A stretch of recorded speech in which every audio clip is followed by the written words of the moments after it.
Good afternoon. Sean here, Mountains Garage. Next Monday, January 18th, will be 1 year since I, on a whim, started my channel. My goal in the first year was to gain 1,000 subscribers. Currently, with 6 days to go, I'm 85 short as of lunchtime today, January 12th. I'm hoping, if you're watching this, and across YouTube, not just my channel, 80% of the viewers never subscribe. I wish you would, and I'll try my best to make it interesting. That's all I can promise. Just one guy, and I'm not an actor, but please, if you can, hit that button.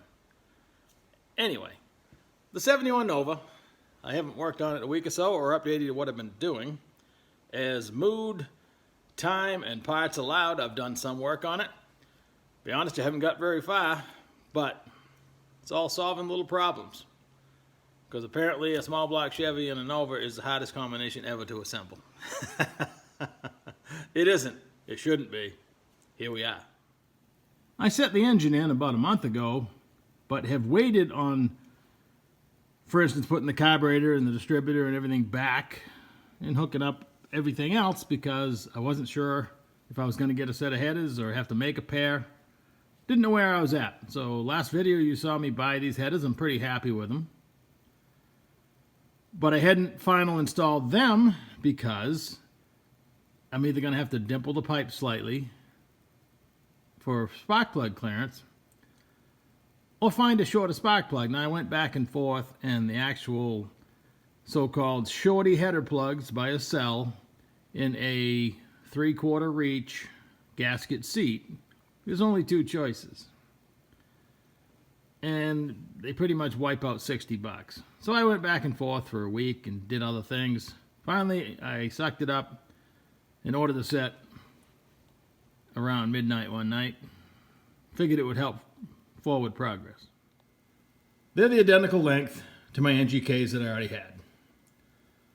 And this, I actually did quite a bit of research. There's not that many. In the 14mm tapered seat, there's quite a few more, but this is not going to solve any problems. So I'm going to be removing the headers and doing a little massage work. 5 and 7 are the worst, so I'll have to do some work over here as well. But at least I do know I can get this header in and out, believe it or not, without moving the engine. So I can go ahead and bolt that down. Speaking of massaging, I decided to work on making clearance for a shifter. Of course, I'm converting this to a 4-speed. And I decided to use my long vertical gate shifter that I had. So I've been sneaking up on the hole size, trying to minimize the destruction. I mean, that whole part of the floor is a mess anyway, so it really doesn't matter. And I'm thinking I'm probably going to build potentially a small hump around it and also incorporate maybe a small console. Because my carpet, which is in nice shape other than the hole where the automatic shifter used to be, is worth reusing. Maybe. We'll see. I'm not a big console fan, but if it had a cup holder, that'd be alright. But the bench seat vertical gate shifter, which was my goal originally when I bought the shifter, is a reality. I've sat in there and, whaled some gears, making engine noises. It'll be alright. It's actually pretty comfy. I've got it pretty well in place. Reverse. I have to take the shifter back out one more time, finalize a tiny bit of trimming, and then paint the opening and fix the mess. Before sending it off to have some body work done, I had the dash cluster. This is actually a different one. It has a nice clear face. That is until it got body dust all over it. Body dust everywhere. Primer, everything. It's a mess. It's going to require lots of cleaning, but I kind of like the clean, simple look, even the old wrapped steering wheel. I have black door panels with wood grain also to tie that in. And this was kind of my inspiration to not run any gauges. And I thought, well, I probably don't need a radio. Or if I did, it might be Bluetooth hidden. So maybe I'd put it in this area over here. Just a couple gauges. thought about the AC vents, but you never know. Someday I might want them, even though it doesn't get that hot here in Maine. There's a few days it would be nice, but really not in a car like this. I'd be lucky if the heater even blows any hot air just on those cold nights. I'd be satisfied with that. There are several aftermarket panels.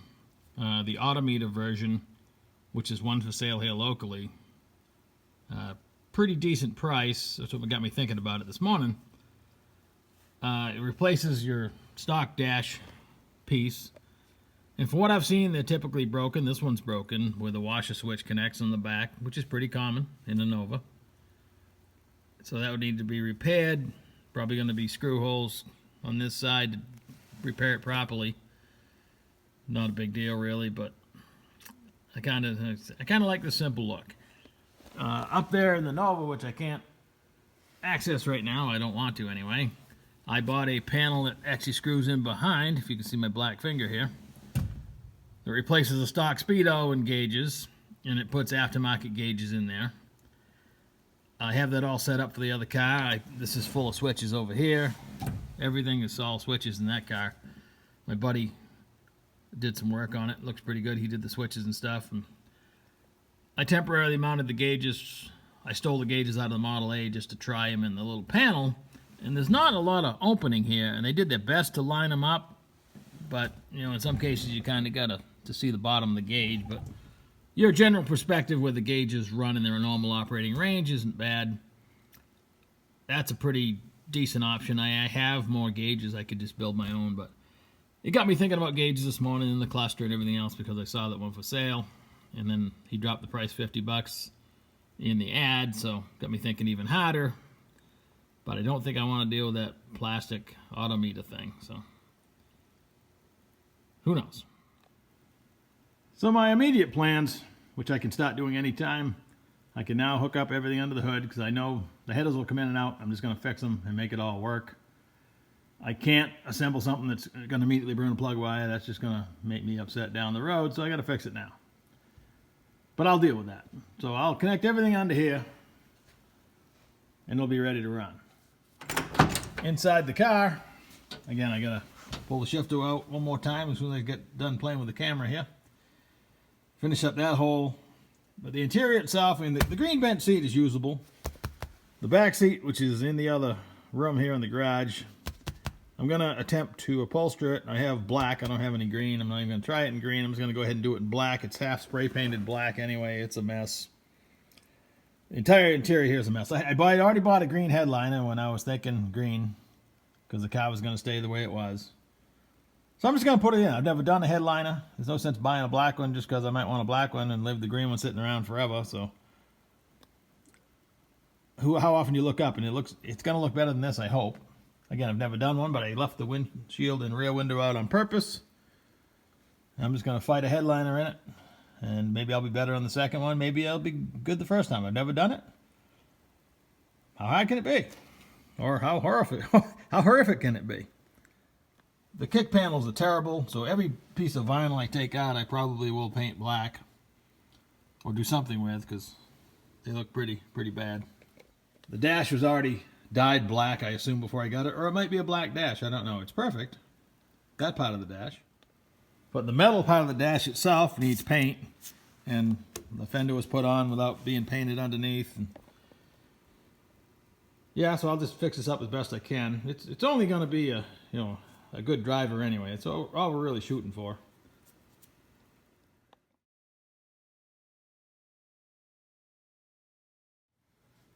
So since the last video, I pulled the Richmond T10 out one more time, pulled the bell housing off, put on my homemade clutch fork, which now lines up quite nicely with the rod, and I will make a rod end pretty much just like my shifter rods, right and left hand, so it's adjustable.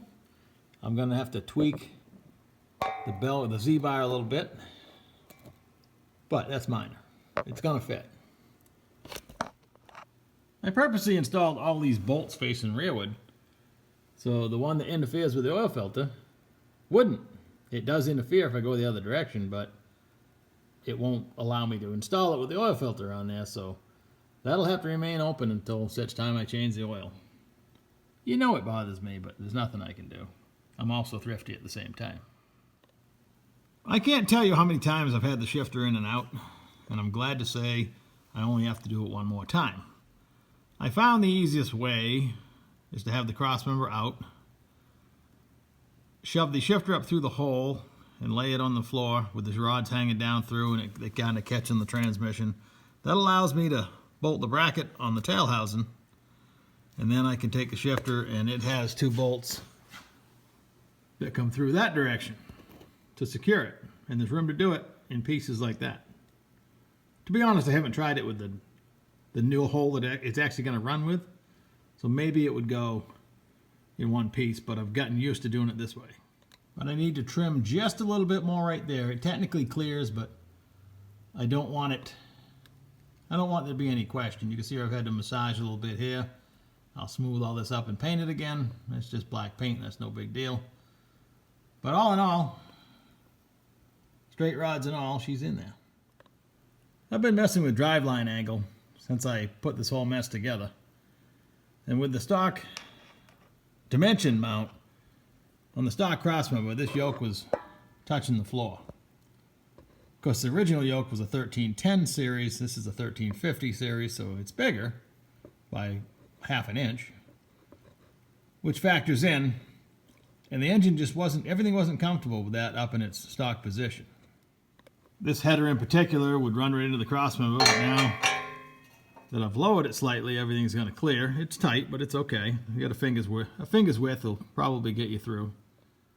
So I decided to cut and lower the center of the crossmember, and I cut a 1/4 inch out, and now I put an 1/8 inch spacer back in, and it's pretty much where it's going to run, I think, but now I have room to shim up and down. The crossmember was full of old greasy dirt. It was quite smoky welding her out. But my line of thinking was get the shifter to clear, get the headers to clear, while I was waiting for my new mounts to come here, because relying on a piece of rubber to keep things from hitting, I really wasn't keen with that. I have aluminum bushings. I don't think I want to run those.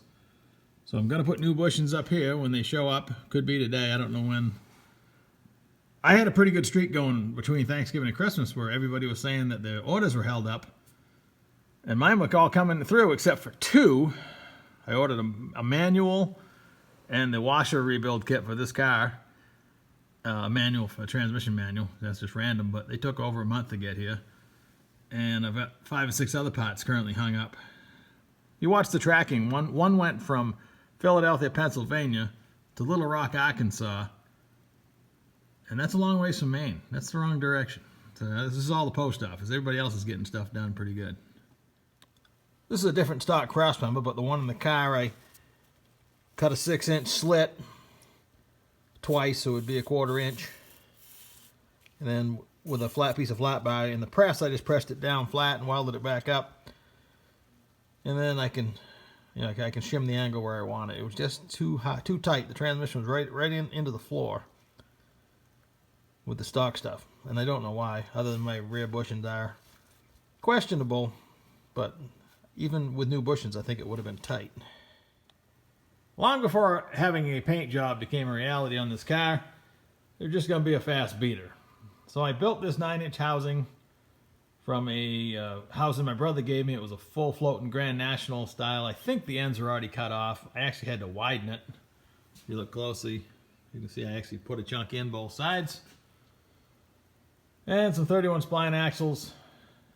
It has a single rib case, 350 track lock with the long wide 1330 U-joint yoke. If you're swapping, this yoke on a 9-inch Ford is the same dimension as a 10 or 12 bolt Chevy, so you can use your stock drive shaft. I have a better center section with a billet yoke, which is the U-joint will be back here. I need to build the drive shaft anyway, so this will find its use in a different hot rod. So the car was monoleaf, so I bought monoleaf spring perches. It originally had slap attraction bars. It was going to be a 4-speed car, so I went 5. It's 5 to 7 recommended on a 4-speed car with monoleafs down on the pinion. That's a lot because it's a lot of flex. So that's what I did. And then I come across these Caltracs. I changed it all over. The problem with the monoleaf there's no locator on the top because I tried to put a wedge. There is a wedge in there, and I filled the space in just temporarily.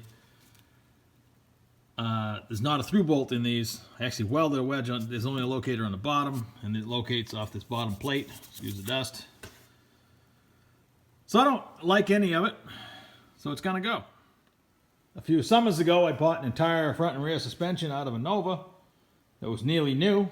So I'll paint these up. They hardly even need paint, but the Caltrac's take an aluminum front bushing, so these will come right out, and I'll press in the aluminum bushing. And instead of buying the original style housing mounts that I originally used a T-bolt, they did not use a U-bolt, and there's a rubber cushion that goes around the spring. Gonna axe all that. And instead I'll run a Mopar style spring perch. And in theory, the arc of the top spring, I hope will be the same, because I do not want to gain any ride height, but I think this is a much securer setup. You know, traditional U-bolts and located top and bottom. I don't really trust the setup over there with only a locator on the bottom and the little piece I welded on the spring. I shouldn't have welded on the spring, but it was more of an experiment, knowing this is probably the direction I'd have to go. Because the last thing you do is want your rear end to get loose. So that's going to do it for today's fun. You're kind of up to date. When I get sick of this, I've been collecting parts and kind of poking away on that one too. It kind of mixes it up, and the old the Model A, we got to get busy on that. I searched for two things. I told you I had a set of LS mounts that I made for a 63 Nova I was building, and I wanted to try them in that. You think I could find them? I cleaned midsummer, and I put them somewhere safe, and they're wicked safe. A 3/8 inverted flare T that I was going to build the fuel connection at the carburetors for the dual Hollies on the Model A, the 6-liter. I wanted to use on the Nova when I was building the fuel line for that. You think I could find that fitting? So I went ahead and bought a couple more, and they're here. This is only within the last 3 or 4 weeks. They're here. Somewhere. Thanks again for watching, and I'll catch you next time.